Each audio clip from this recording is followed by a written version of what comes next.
You live around here, buddy? No. Where you live at? Down the road by Pineville. What is? We got an escapee. Oh. I promise you I'm not no damn stressing escapee. You'd have done run by now. You know that yourself. You'd have done run by now. But little did the police officer know, he was in fact speaking to the escaped convict. Just hours earlier, escaped killer Richard Lee McNair escaped from USP Pollock, a maximum security federal penitentiary in Louisiana. Can you find out? I'm out with a white male on the tracks. Instead of running, McNair stayed calm and interacted with the police officer as if he were an innocent member of the public. Hey, no, I'm just doing my job, man. I know you are. If McNair had instead chosen to run, he would likely have been recaptured and returned to prison that very same day. His ability to stay calm under pressure and not panic enabled him to slip past the police officer with ease. But just how did McNair remain calm in such a high-pressure situation? Well, he was certainly no stranger to prison breakouts. In fact, this was actually his third successful escape from prison. But to fully understand how McNair became one of the most infamous prison escapees of all time, we must first explore the crime that landed him in prison in the first place. Richard McNair was doing a series of burglaries. He was breaking into places that didn't really make any sense. McNair's first serious run-in with the law happened nearly 20 years earlier. In 1987, aged 29, McNair had a successful career in the military, working as a sergeant at the Minot Air Base. But on the night of November 17, 1987, McNair made a very bizarre decision, one that would ultimately change the course of his entire life. He decided to break into and steal from the grain storage facility in Minot. However, the burglary went wrong, and two men caught him in the act. Flustered and in a state of panic, McNair shot the two men and fled the scene. Unfortunately, one of the men, Jerome Thies, died due to the gunshot wounds he sustained. But the second man managed to survive and played a crucial role in aiding the police in identifying Richard McNair as a potential suspect. The police brought McNair in for questioning, which prompted him to surrender a concealed handgun and essentially admit to committing the crime. Fully aware of the impending murder and attempted murder charges that he was likely facing, McNair confronted the grim reality that he would most likely be sentenced to a lifetime behind bars. As the weight of that idea consumed his mind, McNair, confined by handcuffs in the interview room, realized that if he wanted to be a free man again, he had to escape now. McNair remembered that he had a tube of chapstick stuffed in his pocket. Being the resourceful man that he was, he used the chapstick to grease his hands. This clever maneuver allowed him to effortlessly slide out of the handcuffs when he was alone in the interview room. He then waited for the opportune moment and fled the police station. After his escape, McNair engaged in a thrilling pursuit with the police on foot, weaving through the streets of the town, essentially playing a massive game of hide-and-seek with the law. However, after around 3 hours, police managed to trap McNair in a 3-story building.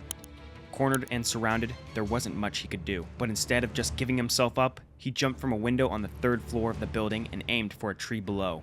McNair hit the tree, but in the process, badly injured his back, and as he landed on the ground, he was in no fit state to continue the foot race with the cops, and was arrested as a result. Following his arrest, he was placed in the Minot County Jail to await his trial. It was at the county jail where McNair almost escaped for the second time. He managed to chisel away the cement between some cinder blocks in his cell, but before he could escape, prison officers discovered the loose bricks and switched him into a new cell. Shortly after this, McNair received 2 life sentences for the murder and attempted murder, as well as a 30-year sentence for burglary. He was then moved to the North Dakota State Penitentiary, where he was supposed to spend the rest of his life. But that wouldn't be the case. Due to his military background, McNair effortlessly adapted to the routine of prison life, having already become accustomed to a disciplined lifestyle. His first 3 years at the North Dakota State Penitentiary went by pretty smoothly, and he mostly kept a low profile. But in October 1992, that would all change. McNair and 2 other inmates planned a daring escape. The 3 men crawled through one of the prison's ventilation systems. The ventilation system led to a rooftop, which enabled the 3 men to climb down into the prison parking lot and then flee on foot. His 2 accomplices were captured within the first few days on the run, but McNair's escape proved to be much more fruitful. He managed to successfully evade capture for over 10 entire months. His ability to slip past police was largely down to his experience in the art of disguise. McNair would routinely change his appearance. He would dye his hair or shave his head, and change as many features as possible to throw the police off his scent. But in July 1993, McNair's success in evading capture would come to an abrupt end. He was arrested in Nebraska after attempting to break into a car dealership. Following his arrest, the authorities took no chances with McNair and moved him to Oak Park Heights Correctional Facility, a level 5 maximum security prison in Minnesota. He realized quickly that escape from this penitentiary would be impossible, so instead, he expended his energy trying to engineer a prison transfer. It took several years, but after partaking in a sit-down protest, he was moved to Florence High in Denver. At this new facility, McNair spent the first few months scouting out possible escape routes. But as time went on, he couldn't find any means of escape, and so once more, he shifted his efforts to engineering a prison transfer. Eventually, he was successful and was granted a transfer to Louisiana's maximum security, USP Pullock. It was at this facility that McNair's fortunes would turn around, and he would complete one of the most infamous prison escapes in human history. At USP Pullock, McNair was known to be an inmate who looked after his health. He was always in the gym, and he could usually be observed running when out in the prison yard. Given his history, prison staff undoubtedly would have been keeping a very close eye on McNair. But due to his good behavior, McNair was eventually granted more freedom. He landed himself a job repairing torn mailbags so that they could be shipped out to post offices and reused. Throughout his shifts on the job, he would constantly brainstorm and scheme possible ways to escape. But it wasn't until April 2006 that McNair would finally find his opening. Whilst on shift, he overheard prison staff talking about how they needed to transport a pallet of repaired mailbags as soon as possible. Due to the urgency of the request, McNair deduced that the mailbags would likely be directly transported outside of the prison to a nearby warehouse. With that realization, McNair knew his time had come. In the days that ensued, he built a frame made out of metal poles and secured them to each other using zip ties. He then placed it on the pallet, covered it with mailbags, and then shrink-wrapped the entire pallet, ready for his escape. On the day of April 5th, 2006, McNair was working on the mailbags as usual. After completing his work, he told the other inmates that the pallet was ready to be loaded, and that he had finished working for the day. But instead of heading back into his cell, McNair snuck back into the mailbag area and hid inside the metal frame he had built inside the pallet. He waited for the pallet to be picked up and then spent the next hour or so being transported out of the prison. Eventually, the pallet came to a complete stop, and everything fell silent. Upon sticking his head outside the pallet, McNair found himself outside of the prison walls and in a quiet warehouse. He hopped out of the pallet and casually walked away to avoid arousing suspicion. Once the prison was no longer in sight, he ran for his life. He eventually stumbled upon a railway track and began to run along it. It was while following this track that McNair was spotted by police officer Carl Bordelon. At this point, the prison had informed the local police that a convict could be on the loose because they couldn't locate him within the prison walls. But as seen in the dashcam footage, instead of running, McNair decided to play it cool. Pineville? Pineville? Uh-huh. Okay. Do you have any form of identification on you? No, man. What's your name? Robert Jones. Robert Jones? Uh-huh. The conversation then continues for a number of minutes as Officer Bordelon chats to dispatch on his radio and tries to match the identity of the escaped convict with the man he is talking to. After finishing on the radio, Bordelon says this. You know the bad thing about it? What's that? You're matching up to him. Come on. Well, that sucks, doesn't it? Yeah. McNair then continues to talk his way out of the situation, explaining that he was just working in the area, living out of a motel, and currently just out for a jog. I don't even know the address. We just got into town about a week ago, and he dropped me off to jog. I always jog about 12 miles a day. Where did he drop you off at? Up there on that road by, there's some construction going on up there, some houses. And he dropped me off, and he'll be back to the hotel in about probably 10 minutes, 15 minutes. But despite his smooth talking, he slips up.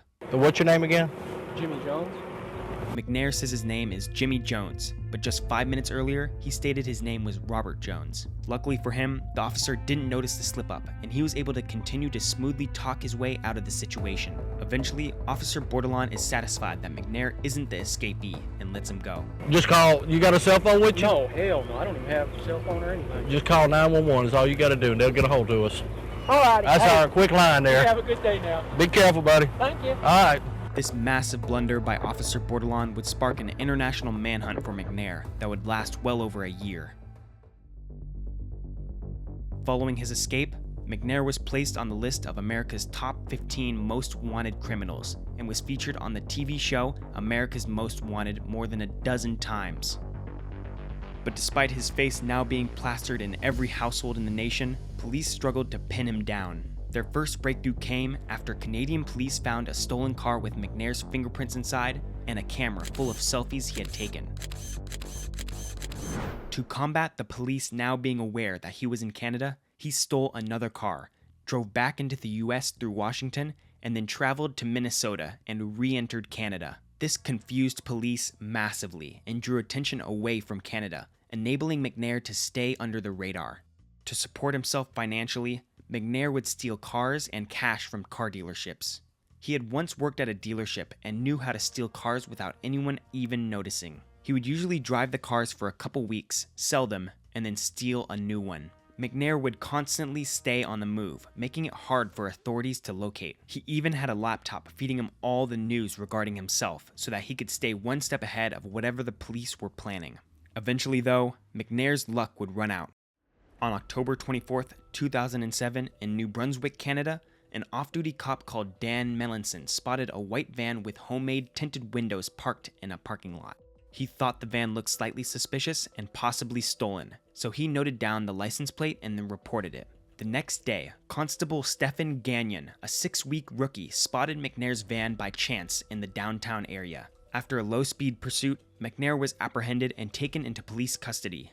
McNair described the cops who arrested him as, quote, good men doing their job, and he didn't appear too angry at his recapture because he was cracking jokes with them about the reward money.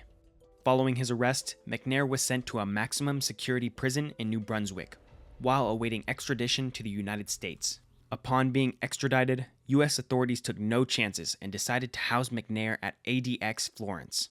ADX Florence is a supermax prison in Colorado and houses some of the worst prisoners in existence, including Mexican drug lord El Chapo.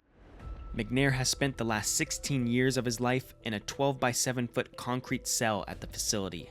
He is now 64 years old, and in the letters he has written from jail, he described his new home as the, quote, most secure section of the most secure prison in the world. So it's probably safe to say he won't be escaping anytime soon. If you were an escapee, how long do you think you would last on the run? Let us know in the comments. I'm intrigued to read them.